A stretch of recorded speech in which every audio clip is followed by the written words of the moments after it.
नमस्कार, आप देख रहे हैं भारत 24।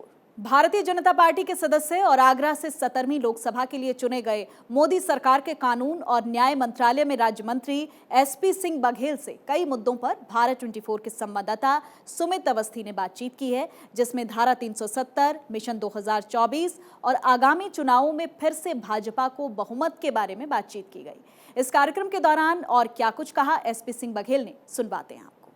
भारत 24 पर हमारे साथ बात करने के लिए मौजूद हैं केंद्र सरकार के कानून राज्य मंत्री एसपी सिंह बघेल जी। आपका बहुत बहुत स्वागत है भारत 24। जी नमस्कार। बात करें जिस तरीके से कश्मीर में धारा 370 का मामला हो, चाहे आतंकियों के मामले हो, अक्सर दंगे की बात करें, दंगे होते थे देश में, इनमें कमियां आई हैं। अब मिशन 2024 को लेकर के क्या तैयारी? मिशन 2024 में निश्चित तौर से लक्ष्य है कि पूर्ण बहुमत की भारतीय जनता पार्टी की अकेले और एनडीए के सहयोग से एक ऐसा बहुमत मिले जिससे 24 से लेकर 29 तक एक सरकार राष्ट्र हित में अच्छे निर्णय ले सके। जो हंग पार्लियामेंट होती है वो उसमें तुष्टीकरण की राजनीति करनी पड़ती है। जैसे 77 में आपने देखा होगा मोरारजी भाई और चरण सिंह जी खुल के नहीं काम कर पाए, देवगौड़ा गुजराल साहब नहीं कर पाए ढंग से काम, चंद्रशेखर जी वीपी सिंह साहब पूर्ण बहुमत ना होने के कारण, नरसिम्हा राव जी के 91 से 96 वाली में वो तमाम सरकार बचाने के लिए उनको बहुत ऐसे निर्णय लेने पड़े जो राष्ट्र हित में नहीं थे।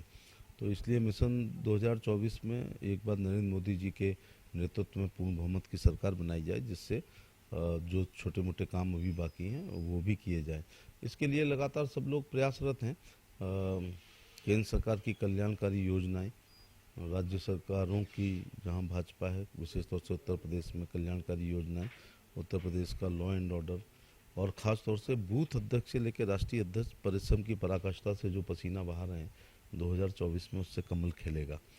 और जो फौजें शांति काल में पसीना बहा लेती हैं, युद्ध काल में उन्हें खून बहाने की आवश्यकता नहीं पड़ती है। तो अगर जिस तरीके से बात करें, हाल ही में कुछ चुनाव भी हैं, जैसे गुजरात का में चुनाव होने वाले हैं, साथ ही बात करें जम्मू कश्मीर में भी तैयारी है चुनाव की, तो किस तरीके से देखते हैं? और इन जो 5 साल के कार्यकाल में जिस तरीके से आतंकी घटनाएं जो होती थी, दंगे होते थे, अराजक तत्व होते थे, आतंकवादी गतिविधियों में कमी आई है, महिला सुरक्षा की बात करें, तो उनको ये सारी बातों को लेकर के कितना रिस्पॉन्सिबल मानते हैं कि इन 5 साल अब बहुत अच्छा कार्यकाल रहा और आगे भी देखने को मिलेगा?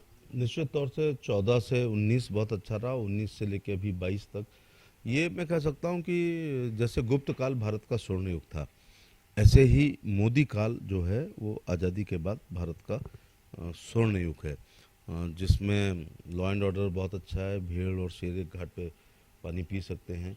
उनका ब्रह्म वाक्य है जो उनकी मंशा को प्रदर्शित करता है कि सबका साथ, सबका विकास, सबका विश्वास और सबका प्रयास। उन्होंने तो 2 कदम चल दिए हैं, काश दूसरे लोग भी 2 कदम उनके साथ चलें। एक आखिरी सवाल, जो चुनाव हो रहे हैं कुछ राज्यों में, उसको लेके क्या कहें? निश्चित तौर से जहाँ जहाँ चुनाव संभावित हैं अभी पूर्ण बहुमत की भारतीय जनता पार्टी सरकार बनाएगी। हालांकि ये देश चुनावों का ही देश है। मोदी जी तो ये तक उनकी परिकल्पनाओं में है कि 1 नेशन 1 इलेक्शन होना चाहिए। जैसे उनने 1 नेशन 1 राशन कर दिया, 1 नेशन 1 ग्रिड कर दी, 1 नेशन 1 टैक्सेशन कर दिया। तो हमेशा अभी भी कोई निर्णय लेंगे हम लोग तो आप कहेंगे गुजरात को लेकर निर्णय लिया है। तो किसी न किसी सूबे का इलेक्शन हमेशा हर साल होता है, कभी लोकसभा, कभी राज्यसभा, कभी विधानसभा, कभी विधान परिषद, कभी निगमों के चुनाव, कभी भूमि विकास बैंकों के, कभी कोऑपरेटिव्स के। तो ये चुनाव कभी किसी राज्य के, क्योंकि 52, 57, 62, 67, 74 के बाद मुझे लगता है कि केंद्र और राज्य के चुनाव अलग अलग होने लगे हैं। तो 1 नेशन 1 इलेक्शन के बारे में भी उनकी बहुत सोच है। उस दिशा में एक अगर लोगों की राय बनेगी तो वो भी होगा। आने वाले चुनाव में निश्चित तौर से वो गुजरात हो या महाराष्ट्र हो या हिमाचल प्रदेश हो, पूर्ण बहुमत की मोदी जी के नेतृत्व में हम लोग सरकार बनाएंगे। तो आपने देखा पूरी तरीके से आश्वस्त हैं और जिस तरीके से बात करें केंद्रीय कानून राज्य मंत्री एसपी सिंह बघेल जी हमारे साथ मौजूद थे। इनका साफ तौर पर कहना है कि जो इलेक्शन अभी जिन राज्यों में होने हैं वहां पर सबका साथ सबका विकास के नारे पे ही जिस तरीके से 2014 से 19 तक का जो कार्यकाल प्रधानमंत्री मोदी जी के नेतृत्व में जो विकास का मॉडल पेश हुआ है, कहीं ना कहीं उनका साफ तौर पर कहना है कि सरकार ने अपना काम किया है, 2 कदम चली है। अब कहीं ना कहीं जनता को जिस तरीके से इस बार साथ रही है तो निश्चित तौर पर विकास के पथ पर जनता को एक बार फिर पूरा भरोसा है कि जनता साथ देगी और निश्चित तौर पर जो विकास की यात्रा है वो रोकेगी नहीं, वो एक ऐतिहासिक होगी। सहयोगी फरहान के साथ सुमित अवस्थी, भारत 24।